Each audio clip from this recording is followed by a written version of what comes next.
চীন যুক্তরাষ্ট্র বাণিজ্য উত্তেজনার কিছুটা অবসান ঘটার পর বড় সিদ্ধান্ত নিয়েছে মার্কিন বৈদ্যুতিক গাড়ি নির্মাতা প্রতিষ্ঠান টেসলা। রয়টার্সের এক বিশেষ প্রতিবেদনে উঠে এসেছে, চলতি মাসের শেষ দিকে প্রতিষ্ঠানটি চীন থেকে সাইবার ক্যাব ও সেমি ট্রাক তৈরির যন্ত্রাংশ আমদানির পরিকল্পনা করছে।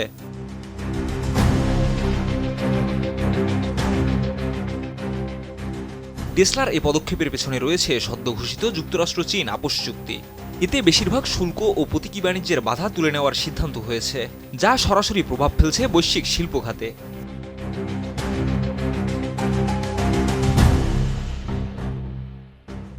এর আগে যুক্তরাষ্ট্রের প্রেসিডেন্ট ডোনাল্ড ট্রাম্প চীনা পণ্যের উপর 145% শুল্ক আরোপের ঘোষণা দেওয়ার পর চীন থেকে যন্ত্রাংশ আমদানির পরিকল্পনা স্থগিত করে টেসলা।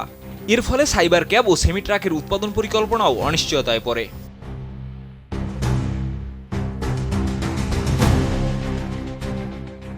তবে দুই দেশের মধ্যে বাণিজ্য দ্বন্দ্ব কিছুটা প্রশমিত হলেও আবারও চীনা যন্ত্রাংশ আমদানির সম্ভাব্য প্রস্তুতি নিচ্ছে টেসলা।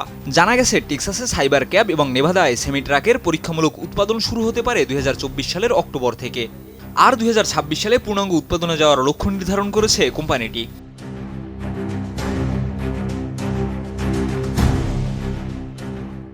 তবে টেসলার এক ঘনিষ্ঠ সূত্র জানিয়েছে, যন্ত্রাংশ আমদানির এই পরিকল্পনা এখনও চূড়ান্ত নয়। ট্রাম্প প্রশাসনের অনিশ্চিত এবং পরিবর্তনশীল নীতিকে বড় ঝুঁকি হিসেবে বিবেচনা করা হচ্ছে।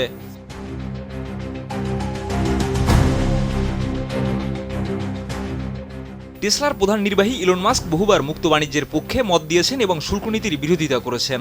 চলতি বছরের প্রথম প্রান্তিকের আয় সভায় তিনি জানান, ট্রাম্পকে শুল্ক কমানোর বিষয়ে চাপ দিয়েছেন তিনি।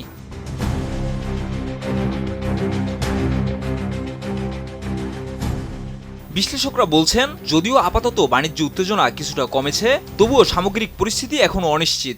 তবে টেসলার এই উদ্যোগ প্রযুক্তি উৎপাদন শিল্পে চীন যুক্তরাষ্ট্র সরবরাহ চেইনের ভারসাম্য পুনরুদ্ধারের এক গুরুত্বপূর্ণ বার্তা বহন করছে।